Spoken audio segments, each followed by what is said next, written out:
Les galopeurs ont l'affiche ce jeudi à Paris-Longchamp dans le prix Major Fridolin. C'est l'homme des jeudis Paris-Longchamp. Il est à mes côtés, c'est Charlie Millepied. Bonjour Charlie. Bonjour à vous Guillaume, bonjour à toutes et à tous. J'étais l'homme de la Teste hier, maintenant je suis l'homme de Longchamp. Portez-nous le décor Charlie. Oui, le décor il est simple, c'est le tracé des 1400 mètres de Paris-Longchamp avec une arrivée située au deuxième poteau, tracé souvent sélectif où tout le monde peut à peu près s'exprimer, parfois un peu d'embouteillage à la fin, c'est le jeu. Des 4 ans et plus et vous allez le voir dans la liste des partants, des chevaux que l'on connaît assez bien. On les passe en revue tous ces partants, à commencer par l'As Power Jack, plus 3 kilos suite à son succès dans un quintet. C'était sur l'hippodrome de Saint-Cloud. Et d'ailleurs, pour rebondir sur les conditions, on s'attend à un terrain plutôt bon souple, et ça va lui plaire à Power Jack. Hein. Attention à lui parce qu'il est vraiment dans la forme de sa vie en ce moment. Derrière, il y a des outsiders, Fayatan, French Comté, Linario, qui pourraient tout à fait surprendre. Hein. Chacun aura des partisans, mais avant le coup, leur forme récente est un peu douteuse. Encore que French Comté, c'était bien sur l'hippodrome de Saint-Cloud. Poursuivons désormais Bimaïdé, qui aurait préféré un terrain plus lourd, Chalali, qui a trouvé le temps long dernièrement sur ce parcours, mais qui pourrait pourquoi pas quand même répéter au niveau quintet. Rekou, qui essaiera de surprendre, et puis Lanaken. Ces deux chevaux-là n'ont pas vraiment de référence, dans les gros handicaps quintés, ce sera tout ou rien peut-être. André Fabre présente le numéro 9 Nubia, pourquoi pas s'en méfier, mais il y aura une cote d'outsider pour un Fabre, c'est assez rare.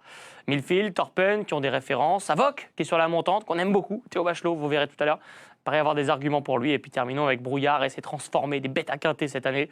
Clever Candy, c'est plus difficile. Autumn Twilight s'invite dans les quintés puisqu'il vient de gagner. Coup de projecteur sur le 14 et s'est transformé pour son jockey. Il n'y a aucune ombre au tableau. Un cheval que j'ai monté une fois avec lequel je me suis imposé en début d'année.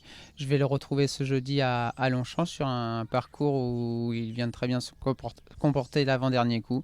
Voilà, je pense que tous les feux sont au vert. Il a montré qu'il était encore compétitif, qu'il pouvait s'imposer dans ce genre d'épreuve à ce poids-là. Donc j'en attends une belle performance. J'imagine que ce 14 et s'est transformé, vous l'avez glissé dans votre ticket. Évidemment qu'il va y apparaître. Justement, on va voir ce ticket comme par enchantement.